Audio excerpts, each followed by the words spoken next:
Kalau tak setuju, sebut awal-awal, jangan segan. Itu kan hak kita. Assalamualaikum warahmatullahi wabarakatuh. Kadang-kadang banyak berlaku kes yang mana bila mana adik-beradik sepakat untuk serahkan tanah kepada mak. Tapi ada juga daripada yang sepakat tu, sebenarnya mereka tak nak bagi. Mereka perlukan harta pusaka tersebut untuk diri mereka lah. Sebab mereka ada keperluan. Contoh ada hutang nak bayar, nak buat macam-macam. Tapi disebabkan majoriti serah pada mak, jadi mereka terpaksa ikut. Adakah benda ni bagus? Itu sebab tuan-tuan Allah Subhanahu Wa Taala sekalian. Allah Subhanahu Wa Taala menurunkan namanya hukum faraid. Dan kok mana pun nak bagi, nak serah, nak bagi sama rata, semuanya perlu kepada melalui jalan nombor satu, semua waris kena tahu hak faraid masing-masing. Dan kalau kita rasa kita memerlukan perkara itu, kita perlu cakap kepada adik-beradik kita, dan adik-beradik tak boleh nak kecam. Contoh ada kes yang saya sharekan macam ni. Tak?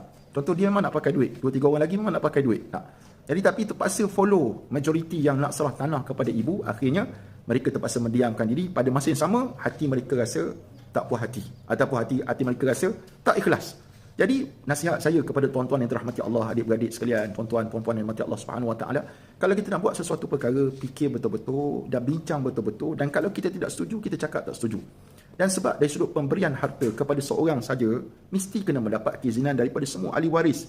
Dan kita berhukum pada benda yang nampak, tuan-tuan sekalian. Itu sebab bila mana ada, walaupun dia tak setuju ataupun dia rasa berat, tapi sebab mulut kata okey, jadi benda tu okey lah. Sebab nahnu nakumu, kita berhukum bidzawahir, dengan benda-benda yang nampak. Kita tak hukum benda dalam ni. Tapi bila dah berlaku perkara itu, baru kita nak munculkan perasaan kita, jadi masalah nanti. Dan orang yang tidak bersetuju tidak bermakna dia tak sayang pada mak dia, tak sayang pada ayah dia, tapi dia ada keperluan untuk memiliki hak dia.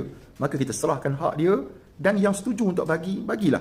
Maka kenapa pula kita nak berbalah dan kita nak cakna urusan hak orang lain?